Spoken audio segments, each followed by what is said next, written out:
Good morning. It's my pleasure to welcome you to the Emerging Research on Beginning Farmers and Ranchers Conference. My name is Spiro Stefanou, and I'm the administrator for the USDA Economic Research Service. We are proud to partner with Farm Foundation to bring this event to you, and we are excited that you are all joining us over the next 2 days. I'd like to tell you a little bit about Farm Foundation and ERS before we get started today. Farm Foundation is an accelerator of practical solutions for agriculture, whose mission is to build trust and understanding at the intersections of agriculture and society.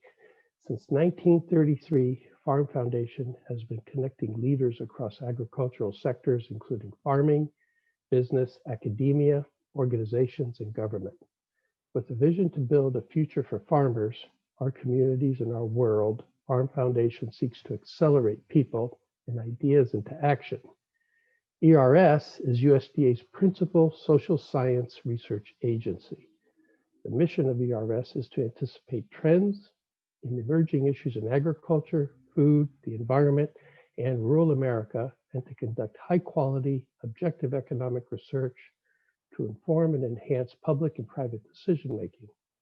ERS research provides context for and informs the decisions that affect the agricultural sector, which in turn enables efficient stewardship of agricultural resources and the sector's economic prosperity. As we get underway, here are a few logistical things to keep in mind. The attendee hub is your starting point for all sessions. Log in each day using your event link, the same one you used to get here today. You will need to individually join each session that you want to attend. The easiest way to do this is from the My Event tab, where you'll see a focused list of upcoming sessions. Just click on the name of the session to join. You can also use the All Sessions tab to see and join every session for the conference. The virtual lounge is the place for networking and collaboration. The link for this is in the attendee hub. We recommend that you click that link and keep it open in a separate tab throughout the conference.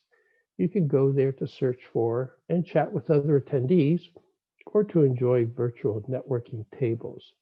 The virtual lounge is for use with the phone, desktop, or laptop only. If you are unable to attend a session, you may access a recording after it concludes by clicking the session name in the All Sessions tab. If you are posting on social media during the event, we ask that you please tag your posts with hashtag ERBFR2020. And remember, if you need assistance during the conference, visit the staff support table in the virtual lounge or email events@farmfoundation.org. So, why are we holding this conference? It's part of a joint effort between Farm Foundation and ERS to examine the issues that help or hinder beginning farmers and ranchers, and the factors that lead to their success or failure. We all know that these new agriculture professionals need support, and we want to encourage them to find fulfilling careers and success in our sector.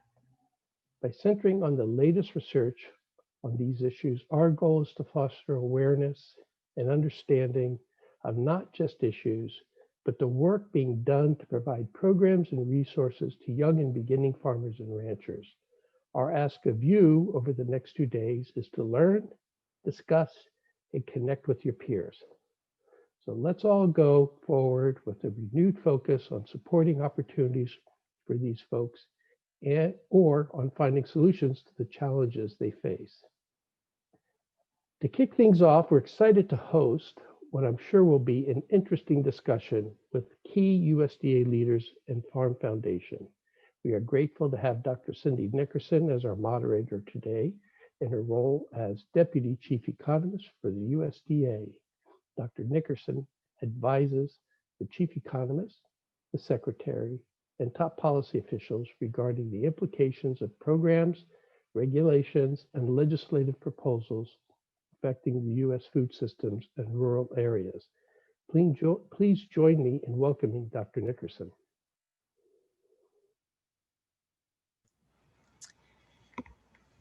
Thank you, Dr. Stefanou, and thank you to Farm Foundation and ERS for the opportunity to be part of this event.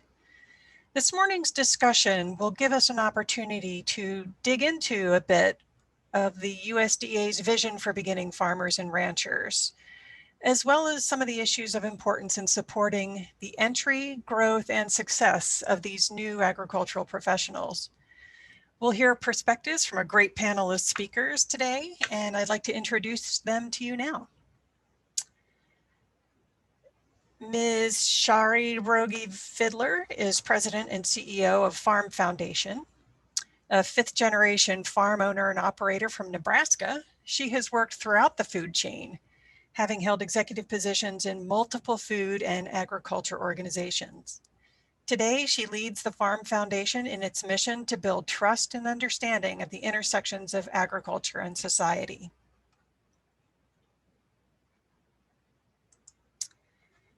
We also have Mr. Bill Northey, who is the Undersecretary for Farm Production and Conservation at USDA. Prior to leading this mission area, Undersecretary Northey, who is a fourth-generation farmer, served as the Iowa Secretary of Agriculture from 2006 to 2018. We also have with us today Dr. Scott Hutchins, who is the Deputy Undersecretary for USDA's Research, Education, and Economics Mission Area, which includes ERS, the National Institutes for Food and Agriculture, ARS, the Ag Research Service, and NASS, the National Agricultural Statistics Service. Dr. Hutchins joined his current role at USDA after retiring from the private sector, where he served in a wide range of leadership and technical roles focused on agricultural innovation. And joining us for the roundtable discussion at the end of today's session will be Dr. Parag Chitnis, who is Acting Director of USDA's National Institute of Food and Agriculture. Dr. Chitnis leads strategic oversight and implementation of NIFA's programs, which invest $1.75 billion for research and extension activities in food and agricultural science. Okay, so with introductions aside, we will start with our panelists, and each of our three main panelists will speak for about 5 minutes, followed by a conversation and Q&A. Thank you to everyone who sent in questions for the roundtable discussion portion of this morning's event. And while we'll see where we are in terms of timing, and we just appreciate everyone's participation. All right. Undersecretary Northey, we'll start with you. Very good. Thank you, Dr. Nickerson. Appreciate it. And certainly thanks everybody for joining us this morning. Look forward to the conversation, certainly an important conversation. For all of you that help beginning farmers out there, thank you. Thank you for your work. It's so important to be able to help producers that are in a critical time of their life and trying to get started farming. And for all of you out there that are beginning farmers, thank you. Thank you for taking on the challenge. Thank you for participating in what I think is the greatest industry that there is, and certainly full of the best people in the world. I may be biased there, but thank you all, and we wish you very much success, and certainly are here to be able to help you as well. As you all know, it's important for us to be able to help beginning farmers. We have average age of farmers increasing. You all see that and talk about that. You can look around and see it in your own neighborhood. It is important for us to find ways, and those of us that were beginning farmers at one time all realize how important that start is.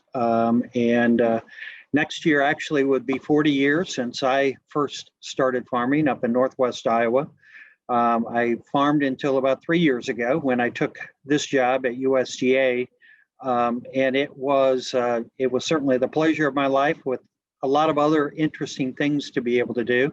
My operation was farming very much like a lot of Iowa farmers look like, corn and soybeans and some livestock as well, very conventionally. I started farming with my grandfather, and he certainly helped me with some access to land that he was farming.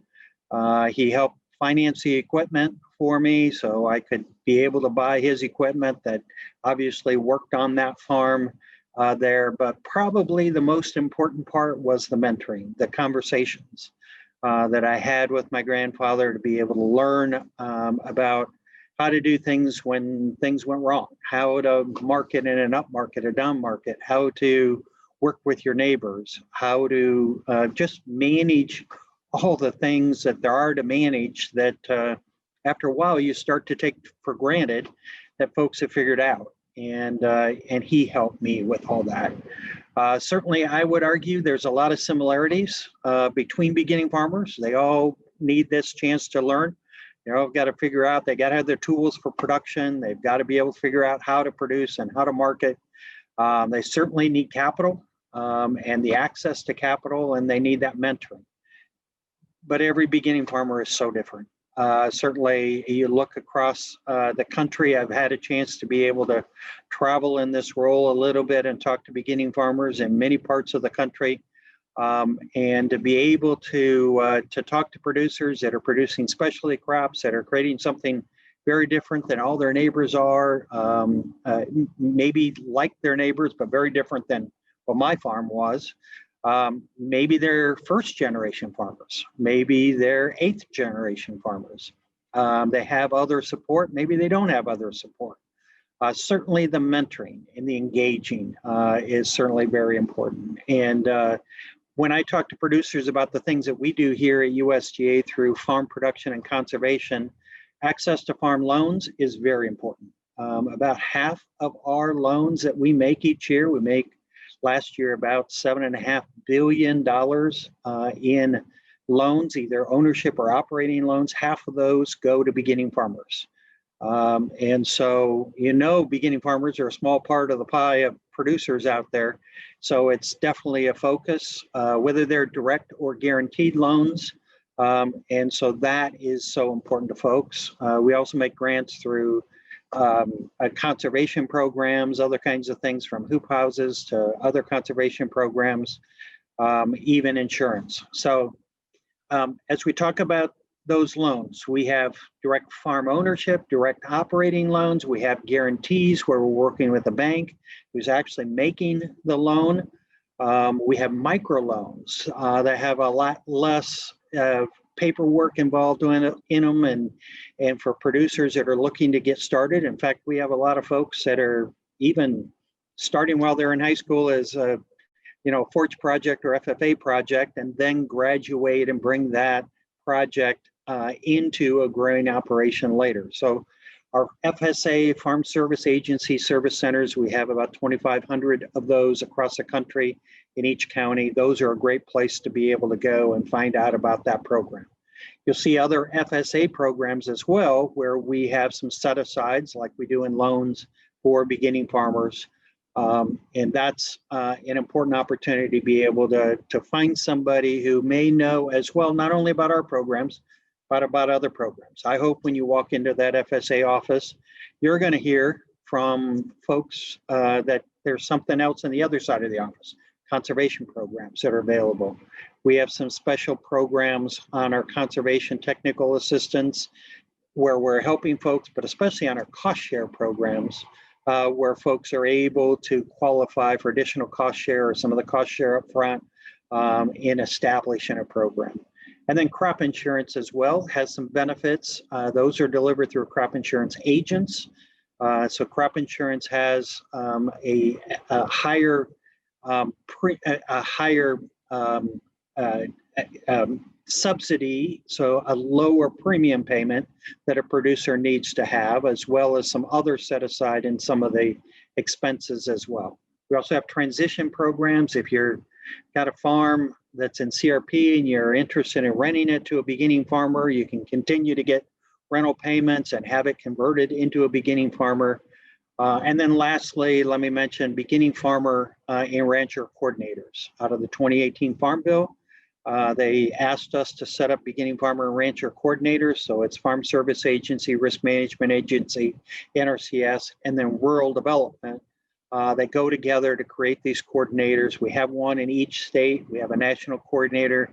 They're looking at trying to make sure that we have outreach to producers so that they know what's going on and how to participate in our programs. Your life is busy as a beginning farmer. It's a challenge to be able to take time and figure out these programs that may be very important to you. So again, Farm Service Agency, NRCS, Risk Management Agency, as well as all as USDA is interested in helping beginning farmers. We know we're interested in helping all farmers, but we know there's special help that's needed for beginning farmers, and we're glad to be able to help. So thank you. Look forward to the conversation. Excellent. Thank you very much. We'll turn now to Deputy Undersecretary Hutchins. Thank you, Dr. Nickerson. Well, good morning, everyone, and thank you for the introduction and the opportunity to visit with you today. Building on the comments of Undersecretary Northey, I want to thank you for the opportunity and to talk about what we're doing within the Research, Education, Economics Mission Area, REE as we call it, to encourage and support beginning farmers and ranchers. You know, it's really an honor to have one of our RE agencies, the Economic Research Service, partner with the Farm Foundation today to organize this conference with sessions that include researcher participants from across the country to discuss important themes, including agricultural credit, as was just referenced, land access, alternative markets, farm transitioning planning, and many others.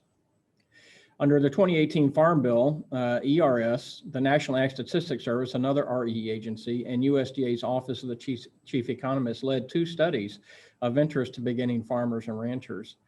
One study focused on the impacts of absent landlords on the economic health of agricultural production. Absent landlords, of course, are those owners that don't live in the local community but rent out their farmland to local producers. And the second study concentrated on the barriers to land access for beginning farmers and ranchers. We'll hear more about those preliminary findings later today. I know you'll want to tune in from that and hear from the ERS economists on what they found in those studies. According to the 2017 Census of Agriculture, there are 3.4 million farmers and ranchers in the United States, and 27% of those producers have been farming for 10 years or less. Farming has become a high-tech enterprise, especially in the past 10 years. And you should rest assured that the 4 RE science agencies are committed to supporting the backbone of American agriculture, the next generation of women and men fulfilling their dreams of becoming full or part-time farmers or ranchers. This is a noble calling indeed, and one that we at USDA are all in supporting in REE, as well as the other 7 mission areas, as you heard under Secretary Northey. As part of our responsibility at USDA, we recently released the USDA Science Blueprint, which is a roadmap of our research priorities outlined in 5 themes. For the next 5 years and beyond, we believe that these themes will represent the next era of focus for U.S. agriculture. Please, check our website or find a copy of this. I won't speak a lot of detail about it, but they represent our view of that next era and certainly relevant to the beginning farmers and ranchers, arguably more relevant. The value added innovations theme is one, for example, that highlights USDA's strategic investment in innovations to develop new agricultural products and markets to help rise the tide, as it were, for agriculture and hopefully increase margins and product demand in that process. Other themes such as climate adaptation are there to ensure that our farmers and ranchers have the opportunity to adapt and to stay ahead of the curve with regard to any kind of changing climate through breeding techniques and the like. And the USDA Ag Innovation Agenda complements the Science Blueprint by creating transformative discovery goals with the intent to make agriculture 40% more productive with a 50% smaller environmental footprint. The tools and approaches contained within these discovery goals of the Ag Innovation Agenda, we believe will certainly support the beginning farming community. And frankly, we would expect beginning farmers and ranchers to be the early adopters. Bottom line, within these science and innovation frameworks, USDA hopes to provide guidance for America's new farmers and ranchers that will help improve your operations profitability and sustainability. Scientific research ignites innovation, and creating many new agricultural solutions to address a wide range of needs but also keeping a pulse on progress and the needs of all farmers and ranchers within the National Ag Statistics Service surveys and the ERS analysis will help us all adjust and adapt programs, policies, and approaches based on what's happening and what the needs are. Our leadership attributes in REE are clarity, speed, and agility, and we really do try to deliver these with all of our activities.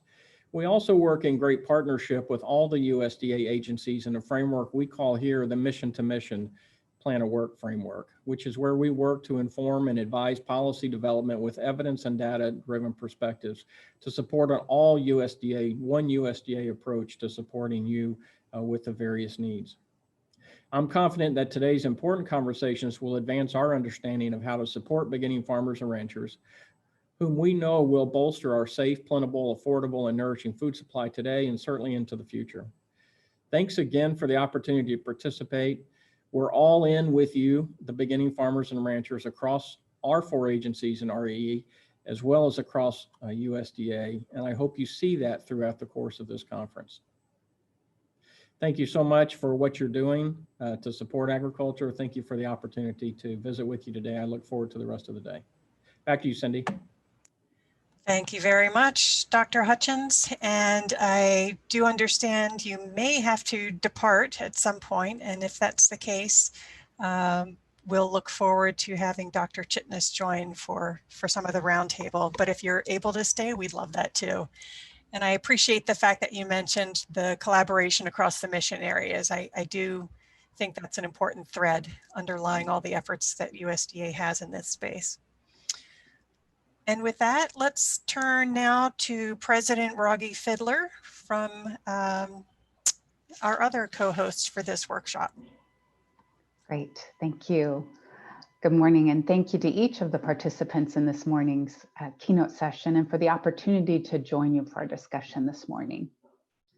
To begin my remarks, I'd like to start with a quote from an issue report that we recently produced called "The New Generation of Farmers and Ranchers Infusing U.S. Agriculture." In that report, David Cole, Professor Emeritus of Agriculture Economics at Virginia Tech, described young and beginning farmers and ranchers as, quote, very agile, very innovative, and resilient. This is an apt description that also makes me feel very optimistic about the future of U.S. agriculture because it will take agility, innovation, and resiliency to help our industry thrive over the coming decades. I'm also encouraged by this conference today, both the number and diversity of participants, and what it means for adding to the body of available resources, innovation, and collaboration to help beginning farmers and ranchers succeed. I'll admit that I feel a sense of urgency for this topic as we look at the combination of the average age of farmers in the US of about 58 years old, as was previously mentioned, as well as the sea change that will occur over the next decade with an estimated 70% of land changing hands, whether that's within farm families or to others. So what will it take to bring in more farmers into agriculture and to help them succeed? Many organizations have developed resources for beginning farmers and ranchers, financial institutions, federal, state, and local governments, and organizations like Farm Foundation. This conference provides yet another set of resources, research findings that foster greater understanding of the needs and also some potential solutions for beginning farmers and ranchers. I think our challenge going forward is threefold. First, to continue creating more resources and innovative collaborations. Second, to knit together the existing resources effectively through communication and partnership so that they can become even more powerful tools for this rising generation of producers. And third, to challenge ourselves to ask what needs to be done differently across the enabling environment to create a vibrant future for all farmers, producers, and ranchers. At Farm Foundation, we are striving to accelerate this enabling environment for farmers to succeed across policy, innovation, and education, including mentorship. Policy issues will clearly be critical over the next 4 years, whether it's the new Farm Bill, infrastructure, tax, or trade policies. With regards to education and mentorship, this year at Farm Foundation, we launched our Young Farmer Accelerator Program.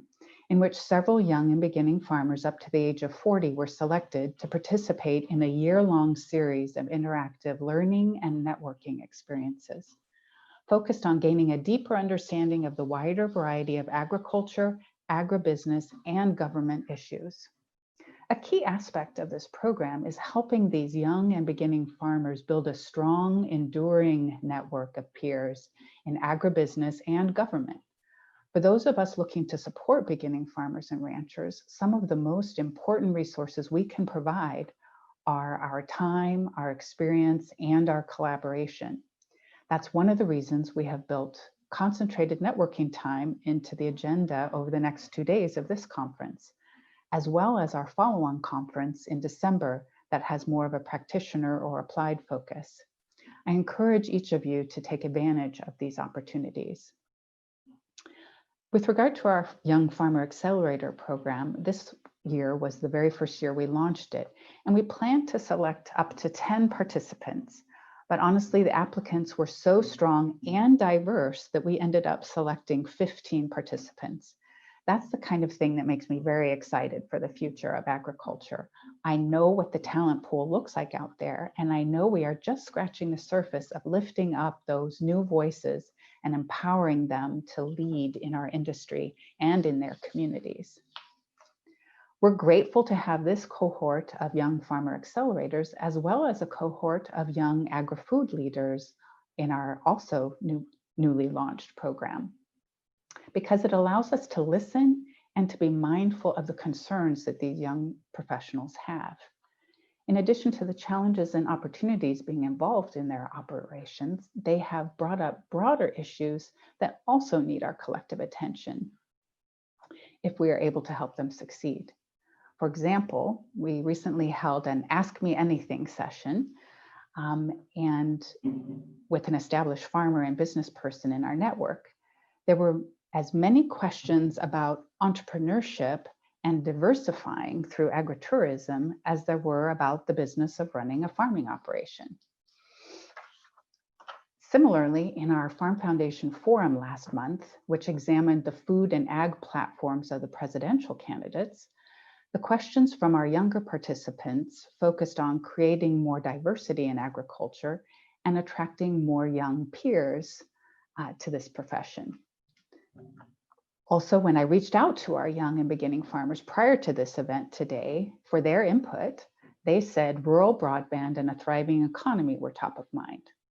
So one takeaway for me from these conversations is that beginning farmers and ranchers are clearly energetic and ready to get involved and optimistic, but there are challenges weighing on their minds that go beyond the day-to-day business of farming. And we can all take their lead and work on addressing those challenges together.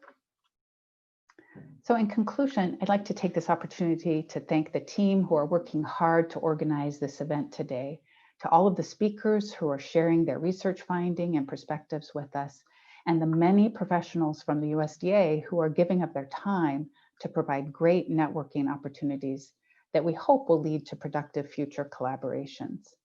The future of an innovative and successful agricultural sector depends on each of us and each of you to be part of the solutions. So thank you for being here, and I look forward to seeing how we can collectively pursue our vision of building a future for farmers, our communities, and our world. Thank you. Thank you, President Rogge-Fidler. That was fantastic, and I appreciate that the Farm Foundation and USDA are collaborating on this type of workshop. I think there's a lot to be learned from the Farm Foundation's efforts. The Young Farmer Accelerator program sounds particularly exciting, and I look forward to hearing about some of the outcomes of that as time goes on. Great, thank you. All right, so now let's move into some Q&As, and I'd like to direct my first question to Undersecretary Northey. Undersecretary Northey, I wondered if you could speak a little bit more, elaborate on your earlier points about how USDA responds to this challenge of reaching beginning farmers and ranchers.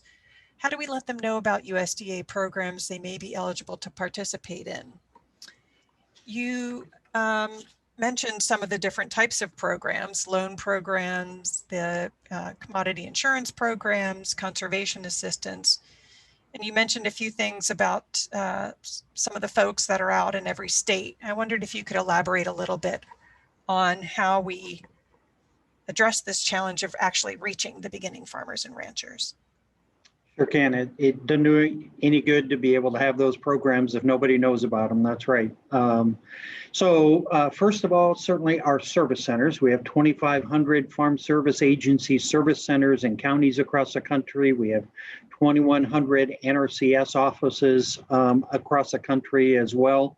All the agents, the crop insurance agents, probably 10,000 to 15,000 crop insurance agents that know about the programs. And so we do a lot of outreach with bankers and others, but those coordinators, as we talked about, as you just mentioned, are critically important. They're outreach coordinators. They're looking to more focus that outreach. How do we reach out to groups that are gathering young farmers? How do we reach out to others that are connecting with young farmers? They will each have their own state outreach plan.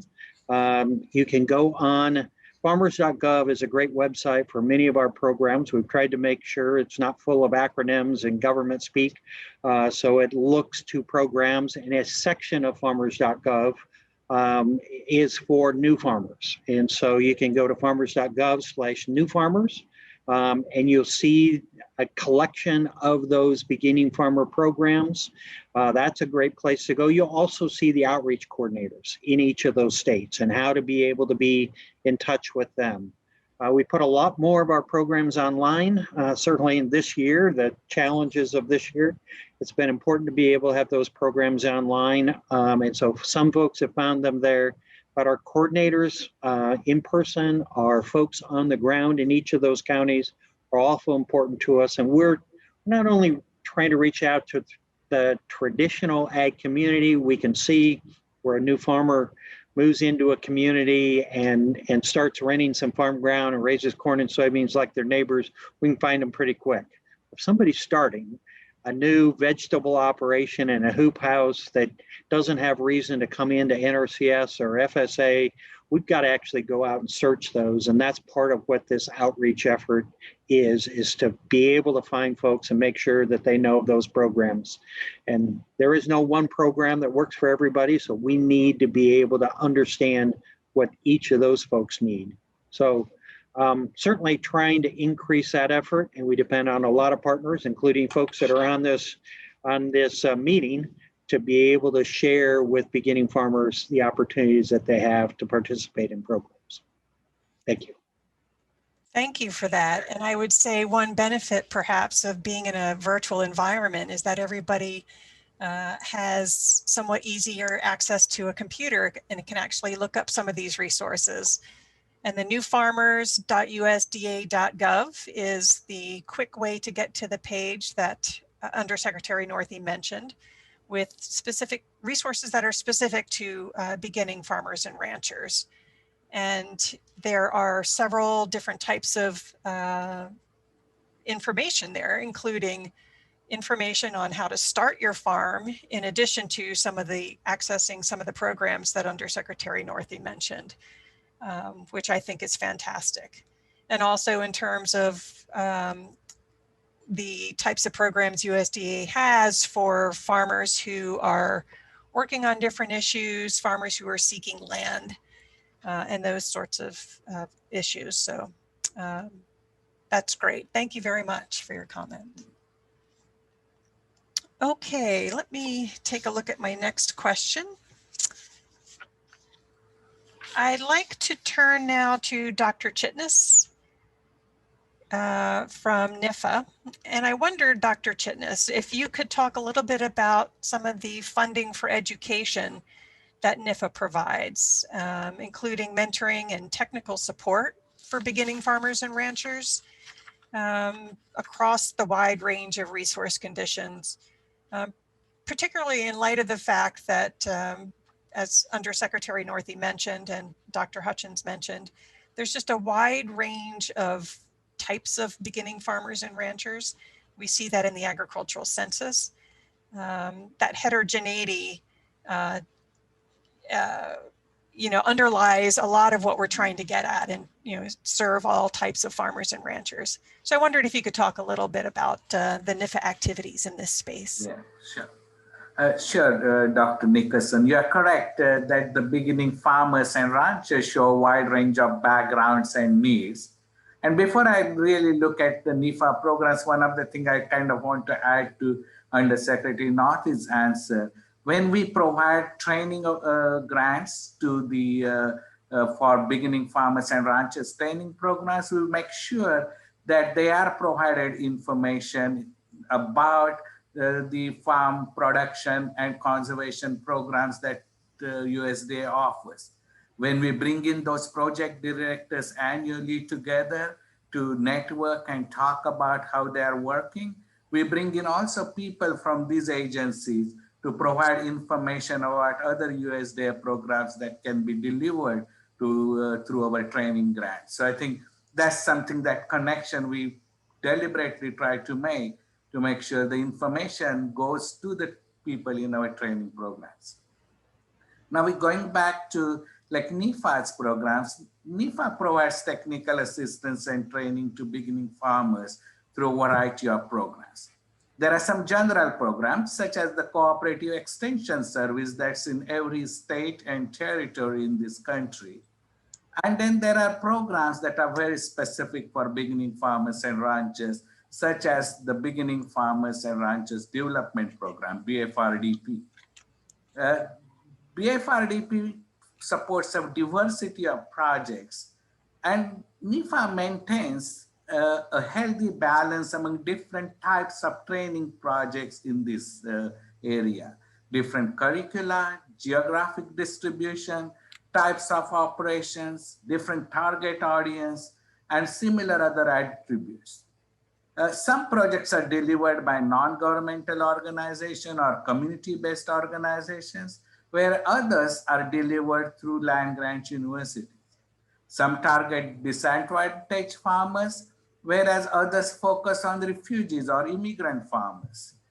Some NIFA, like this BFRDP program, legislatively is mandated to invest at least 5% of its funds on projects that serve limited resource farmers, and another at least 5% of the funds for projects supporting veteran farmers.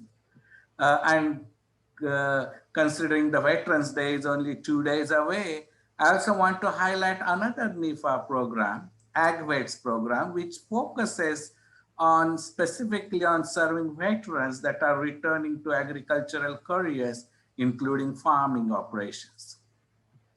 So when NIFA publishes requests for RFAs, like applications, we kind of look at what we have funded before, and then we may adjust those based on the research and data for these other agencies like ERS or NAS surveys, and to see what we have funded, what needs to be funded, and then adjust the emphasis in RFA in order to address the needs that the beginning farmers and ranchers have in the training arena.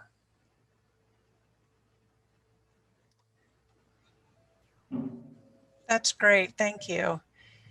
And it's quite interesting to me how the work that NIFA does funding research feeds into some of the science and research elements that Dr. Hutchins mentioned in his remarks. The science blueprint and value-added innovations, right? And how we achieve the goals in the agriculture innovation agenda, increasing productivity while decreasing our environmental footprint.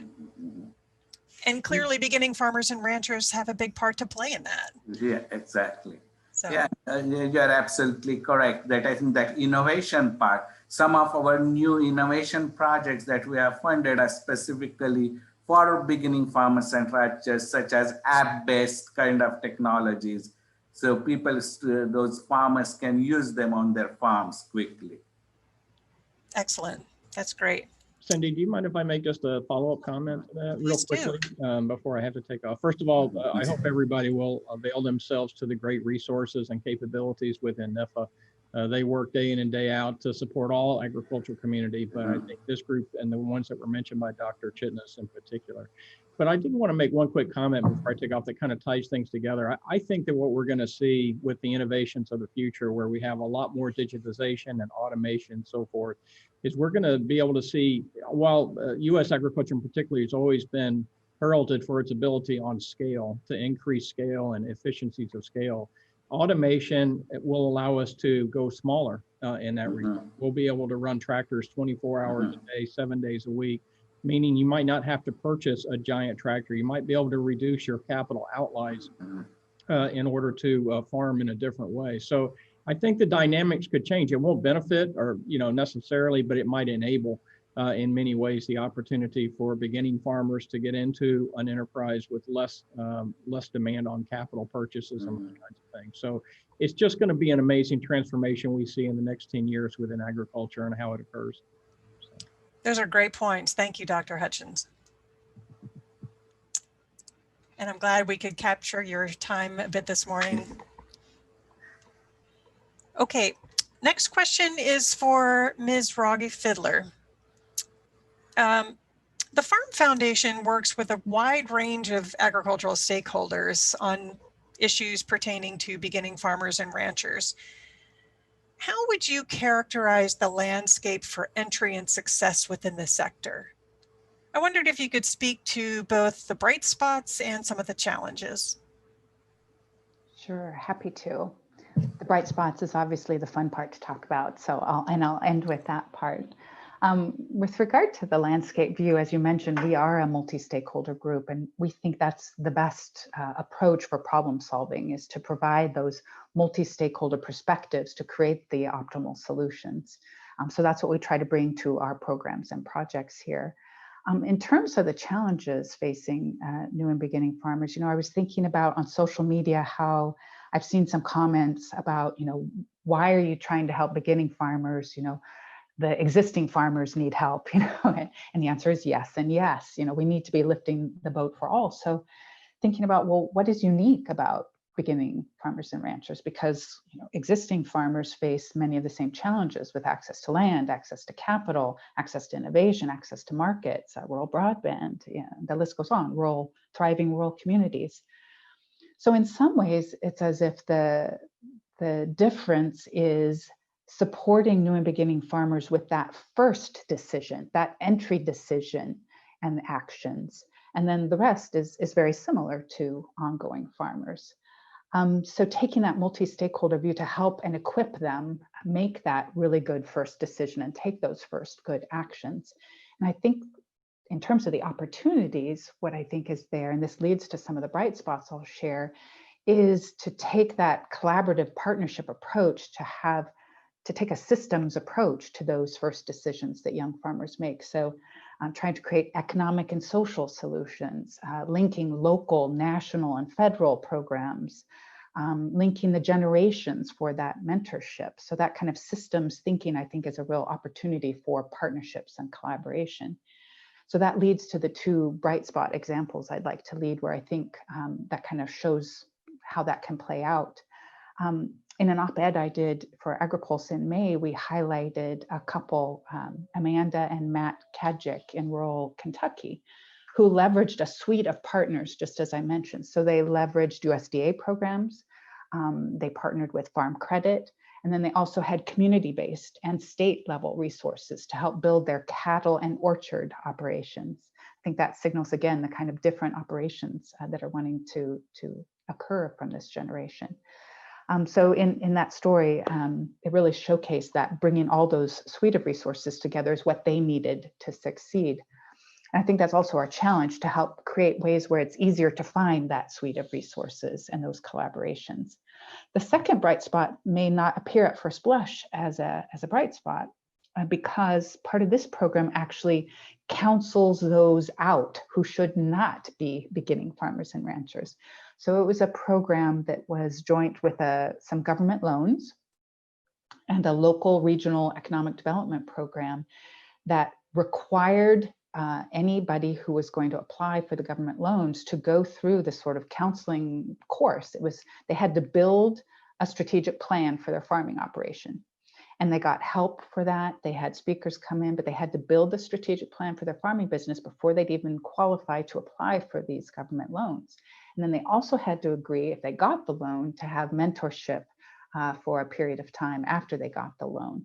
And what was important about that, I actually did a little audit before this session today to find out that, some of these farms are still going 10 years later. But I also know some of the farms were counseled out and saying, either based on your business plan or your own personal, what you want out of life, it's not a good fit for you. And I think those kind of programs are also important to bring to bear for new and beginning farmers for that first initial decision and actions. So I think those bright spots kind of showcase that systems thinking and how collaboration across all the local, national government, private sector is really critical to help make good decisions and make those first good decisions and actions to hopefully be lasting. Right, those are great points. And it seems to me that with a systems thinking approach, it can help unearth some of these innovations that we know we need in order to continue to advance in the coming years. Absolutely. It just opens doors. Mm-hmm.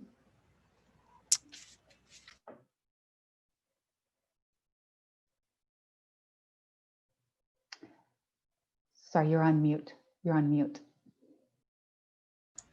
Thank you for that.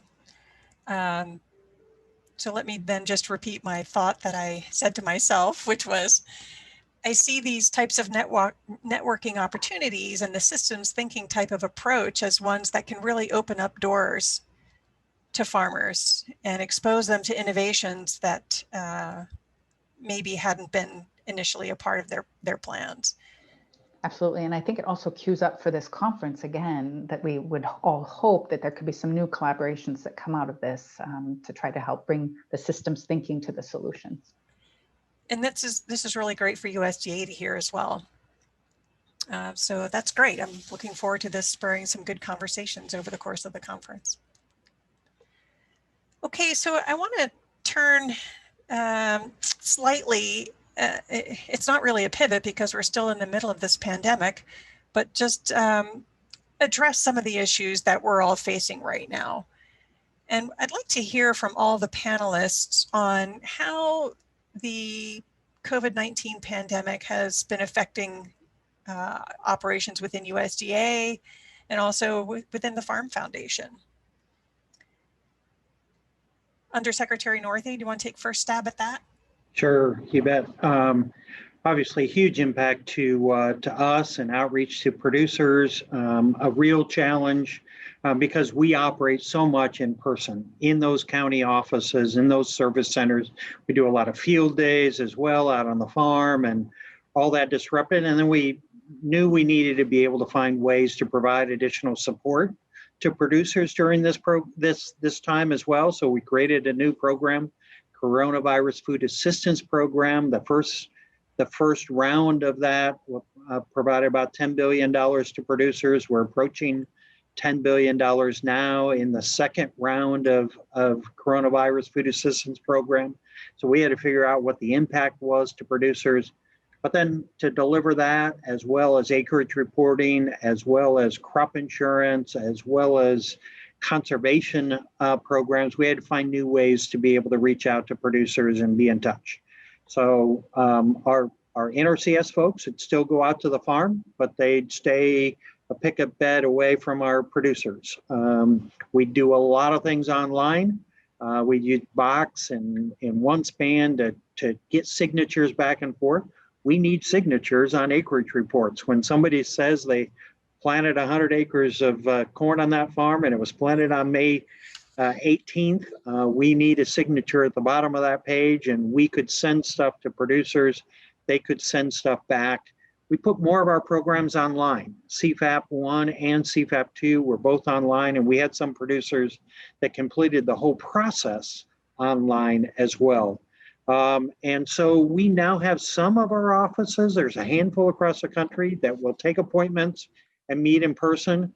Many of the folks now are still signing up for programs like dairy margin coverage now, like next year's ARC PLC program now, like the rest of CFAP 2.0 right now. They're signing up for those by giving a call to our folks in the county office. Again, you can go to farmers.gov and be able to look for a connection to each of those offices. And we're doing all that online, by phone, other ways. We look forward to getting back in person, but I do think we have learned some things that allowed us to be able to be more efficient with our producers' time.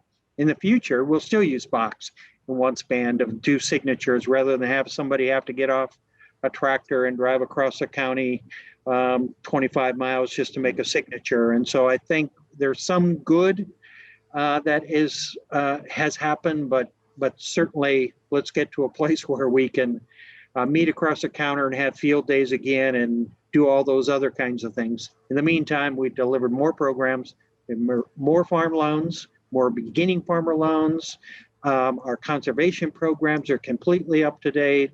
We've seen these other programs reach to new people that have not been part of our programs before. And so certainly proud of our folks across the country who have found a way to be able to put a box in a car in the parking lot, have met out on the farm, drop boxes, other kinds of things to be able to do that kind of outreach. So appreciate that. Thank you for that. And Undersecretary Northey, thanks for your leadership during this time that none of us would have ever predicted. And I think you're right. We will not be going back to the way we had. It won't be business as usual pre-pandemic once we get through this. And I appreciate that you point out that if there is a silver lining, it is being able to find efficiencies in program delivery where we hadn't seen them before. Absolutely. Yeah. But thank you to you and to all the FPAC employees that are doing their best to continue to help the sector and to stay safe and keep everyone safe. Thank you, Cindy. Okay, Dr. Chitnis, can you give me a perspective from NIFA and REE perhaps? Yeah, certainly. Again, many of the programs that are targeted towards the beginning farmers and ranchers in RE are delivered through NIFA. And so I kind of, and during these trying times, it was really amazing to see the resiliency and ingenuity of the staff, like, as well as our grantees. Like, even though COVID-19, this pandemic impacted how we operate, it did not impact our focus on mission and service to our grantees. So we have now, NIFA has, most of its operations have moved to Kansas City now. And during this time, we lost a lot of staff and we are staffing. So we have about 200 staff members in Kansas City and about 20 in DC. And we continue to hire new staff, implement more programs in FY20 than in FY19, and then deliver our services more efficiently than before in terms of how we operate and how many projects we funded. We awarded new batch of projects serving beginning farmers and ranchers, release funding to them so they can start right away. And I think that happened during the pandemic. These projects themselves are changing the way the training is provided to beginning farmers and ranchers. With limitations on travel and group sizes that can assemble in person, the grantees are adapting to new strategies to provide their services to beginning farmers and ranchers. Some are delivering training solely online. Some others are delivering through one-to-one training. So they may bring in person on the farm, but it's one-to-one or few people so that they can maintain social distancing. There is a lot of emphasis on customizing training and incorporating COVID-19 related topics in the training. How do you operate a farm operation, or bring labor on the farm to harvest vegetables during the times of this pandemic? And those are the kinds of new topics are being now incorporated in the training programs.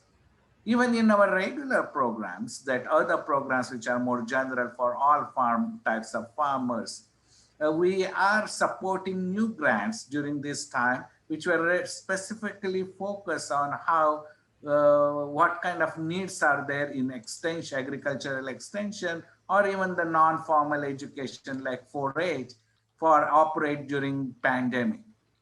For example, we have a grant to Delaware State University, which is providing training to farmers, primarily small and beginning farmers, on how to operate during pandemic. Say if they're going to farmers markets or garden centers, how do you operate those when you are doing the pandemic, and provide that information.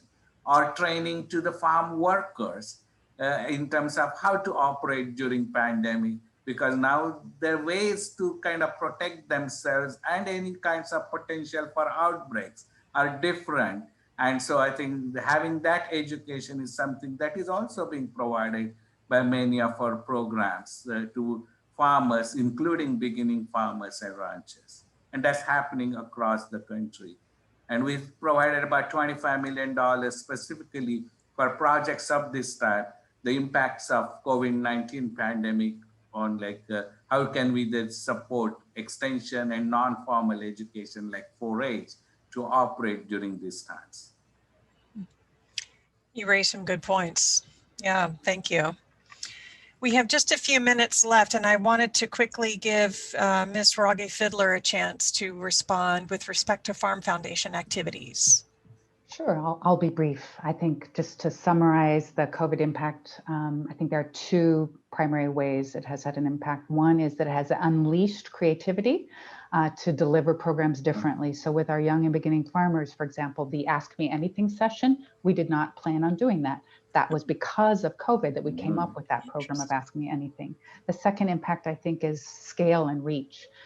Delivering virtually has enabled us to reach a broader audience, including bringing in global people into the mentorship and the different programs that we deliver. So creativity and increased reach. Thank you. I think those are very fair points. We've all become creative in ways we hadn't anticipated. I know my personal use of virtual conferencing has skyrocketed for obvious reasons. It does serve as a very effective tool for bringing people together across long distances. With that, we're just at the end of our session in terms of time, and I just wanted to take a minute to thank the panelists for their time this morning. I think they brought some interesting observations. Hope they brought some interesting observations to the conversation. And I look forward to hearing about the dynamic exchange of ideas during this conference, and think we're off to a really good start. So thank you to all of our panelists. And if we can give a virtual clap. Thank you all. Thank you. And with that, I would like to encourage everyone to return to the My Event tab in the Attendee Hub. You can do that to set yourself up for the next session, or you can visit the virtual lounge, which we heard about from Dr. Stefanou. And in that virtual lounge, you'll get an opportunity to network with other folks in this conference, just as you would if, well, almost, it's the virtual equivalent of what you'd be able to do if we were actually in person. So I encourage everyone to, if not visit that now, visit that at some point during this workshop and take the opportunity to meet new people and hear new ideas and exchange information and build on some of those, foster some of those networking opportunities that these kinds of events can bring. That virtual lounge will be available throughout the duration of the conference. And with that, thank you all for